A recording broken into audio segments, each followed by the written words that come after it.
Just like the street lights lit this town, like a fire in a blaze, gotta burn it down. Can't be afraid to leave this out. We got this far, don't know how. I see danger in your eyes.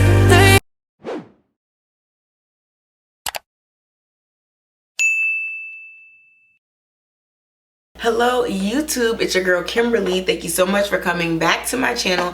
In this video, we are going to talk about how is everyone traveling so much. So I saw somebody who had this sentiment on X/Twitter and I want to talk about it. So if you want to hear my 2 cents, keep watching. Thank you so much for coming to my channel. Welcome. And if you aren't new, thanks for being a part of the crew and welcome back. Make sure you hit the subscribe button, that way you won't miss out on any of the amazing videos I make here for the channel. Also, it's an easy and free way to support the videos and my channel. Hit the like button if you like this video and hit the notification bell so that way when I post new videos, you will be the first to know. Alright, so sorry about that, my phone rang. Basically, so what happened was I was on X scrolling through reading all of the tweets, and then I saw a tweet from a person who said that how is everybody traveling so much? Like every time they go on social media, it seems like people always posting trips, people traveling every month. They have designer clothes. I'm not really going to talk about the designer clothes. It's rented. I don't think there's that much to discuss there, but people aren't buying it. So there you go with that. And they were like, they just feel like they're struggling on their own. So like, how is it that other people are managing to do this? So I wanted to get some tips about ways that I've used to travel, ways that I know other people have used to travel, and some things that you can do if you're interested in, you know, starting to travel more. I will definitely say I want to start this video off by saying comparison is the thief of joy. So if you find yourself on social media looking at people's trips and your first thought is like, oh, like how is everybody getting to do this and I'm not, log off, take a break, take a breather, or go straight to like the good feel-good videos for you. So whether it's puppies and kittens or flowers or people making art, like watch something else and unplug out of that, because that's not good energy or space for you. And if you find it something consistent, definitely consider partnering with a mental health professional, because you shouldn't be feeling some kind of way about what other people who are not affecting your life are doing. Like, so that's that on that. But if you do want to travel more and you're like, what could I do so I could get there? Here are the things. So number one tip is planning in advance. So some people have coming out of their bank account like automatic deductions into what they'll call a vacation club. So it'll be a bank account that they use specifically for planning for vacations and planning for trips. So every check, they'll have a specific amount deducted from their check to go into this bank account to save for vacation trips. So that way when they go on vacations, when they do want to travel, you have this allotment of money in this separate bank account that is outside of all your other things, and you can use that money to pay for your trip. Also, some people do trip susus, where everybody pays a certain payment, and then after a certain cycle, everybody in the group's trip is paid for, and then the group goes on the trip because we used the susu to pay for it. That is a little more high risk, I will say, because if the person who's running the susu runs off everybody's money, or if like 4 people's trips get paid for and then they stop replying to messages, that could be extremely problematic. So if you're going to do that with someone, make sure that these are people that you absolutely trust and really think are responsible and good people, because that can be dicey. But that's another way that people fund trips. Also, payment plans. There is some trips where they'll be like, this is the trip, it's with this group, you pay the company $200, $300 a month for like 3 months or something, whatever the case may be, and then you go on the trip once you finish the payment plan. Research the company, make sure it's reputable. I would say use a referral. That's usually, so if you know someone who's traveled with groups, ask them the name of the group, how they paid, what their experience was, and that's going to be your best way to find a travel group with payment plans. I would not suggest just going with some random group that you find off Instagram and you don't know anything about, because there's a lot of scams where they take people's money for all the payments and then there's no trip at the end. So definitely do your due diligence. But that is another way that people are paying for trips, is you go with a group that has a payment plan and then you just pay the payment plan. Okay, so planning in advance. Also, for planning in advance, some people just schedule trips in advance, so then they save the money for it in advance. So they're just like, every Memorial Day I want to go to a hotspot vacation destination, so I'm planning all year to pay for that trip. And then it seems like I'm traveling all the time, but really that these said trips are the specific trips they want to go on, and they're financially planning for them in advance. So that is another way.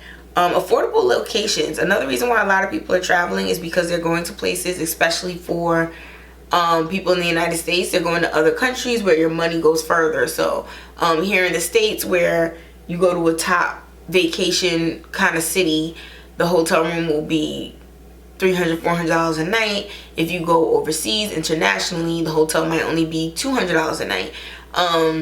You have all-inclusive resorts, places where their currency has a better exchange rate for American currency. So $1 US is worth 5, 10, 15, 20, 25 of that country's currency. So then you're able to have more buying power when you visit those places. That is the way a lot of Americans are traveling now, specifically targeting those types of countries to visit.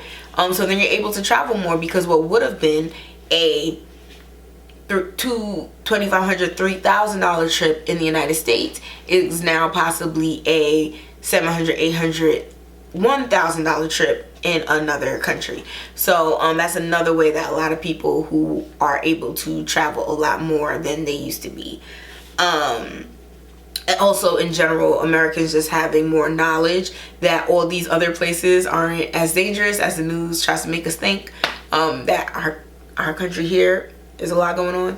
But yeah, so that is another way people are always traveling so much, is because they're going to these affordable destinations. Another reason people travel is a lot generous PTO and unlimited PTO policies. Now that a lot of companies have adopted, 3 weeks minimum PTO, mandatory PTO days, unlimited PTO, global weeks of rest for the company, so everybody in the company can have off. Those are reasons why also people are able to travel more, because I mean, if you don't have the days off, you kind of can't go anywhere. So now that people have better work-life balance because of getting this paid time off, people are able to travel more often. Also with the the popularization of remote work has contributed to a lot of people traveling more also, because if I can work and travel, then I get to still see the world, do all the things, and then make my regular USA salary. So that's another reason why a lot of people are traveling more. Okay, so I'm looping it together for one category, but it's really a lot of different things. So loyalty programs, credit card points, employee discount programs, right? Those are 3 ways that people are traveling. So loyalty programs, if you stay at the same hotel or if you fly with the same airline, you accrue points or membership status, and then you're able to use said membership status points vouchers to get free hotel rooms, free airline tickets, free food, free excursions, right? So when you do that, then your trip automatically becomes more affordable, which means you could fly more now, okay? Travel more. So if you are building up points from traveling so much that the flight for another vacation would be free, in the past you might have been like, well, I'm not going to go anywhere else because I don't want to pay for another flight. But now that you got all these loyalty points, you might be like, okay, well, if all I got to pay for is hotel and food and fun when I get there, and the flight's $400 and it's going to be free, I can take said extra trip that I normally wouldn't take. So that's one way people use the points for the loyalty programs. Credit card points. I know so many people now who everything that they would swipe a debit card for, they use a credit card and then go home and immediately pay it. just so that way all of the charges and points could like rack up on their cards, so that when they do go to plan a trip, they can use their portal of points from their credit card to pay for stuff. So then it's kind of free. But I mean, there's some stipulations around that, because you have credit card annual fees, you have some places make you pay to use a certain amount of points and stuff like that. So there are some catches. So it's not totally free, but it's very low cost compared to what you would have to pay if you paid for that stuff out of pocket. So a lot of people now are starting to do that, and you'll even see the commercials where it's like, I get double points on food, I get double points on gas, I get double points on groceries, and people are taking all those points and using them to go on vacation. Sometimes some people use the points to like pay down bills or get other stuff that they want to buy. You could do a lot of different things for the points, but a lot of people who travel like to take the points and use it towards that. So that's another reason people could be like, I'm always traveling. Employee discount programs. If you work for certain employers, you get discount airline tickets, discount hotel stays, discount, they'll give you travel vouchers. If they have like a employee what do you call these, employee reward programs, sometimes they'll give away like a free trip or free airline tickets or like a free hotel stay for a week as a part of these employee perks. So there are some companies, and also if you work for a company in the travel industry, like if you're a Marriott employee, JetBlue employee, something like that, there's certain benefits that people who work for the company get that they can then use to apply to vacations and to make it more affordable for them to go more often. So that is another way that people are traveling more with these, especially employee discount, employee reward programs. So lastly, real quick, debt. Some people are just putting it on credit cards and paying it later. That was an option. That will always be an option. That's like the American way, kind of, a little bit. But that is another thing people do. I would not suggest that. I think that the planning in advance is going to be the key to getting around that. I would say use apps like Rome to Rio, Google Flights, Expedia, and try to guesstimate plan what it costs to go to these places, and then you'll be able to plan more successfully. All right, so thank you so much for watching my video about how is everybody traveling, and I hope that answers some questions for you. I did, when I looked in the tweets comments, see so many replies that are like, people are scamming, they're stealing, everybody has sugar daddies, and that's really just not factual. So I hope that this video kind of give you more tips and tricks, things that you can think about and take advantage of, you know, when you go back to work. Ask around if there's an employee discount program, what are the employee perks. A lot of that stuff, you get it when you first get hired, and you might have not taken advantage of it yet. So that, and then also with the loyalty programs, the credit cards, that kind of stuff, you might already have things that work in that way.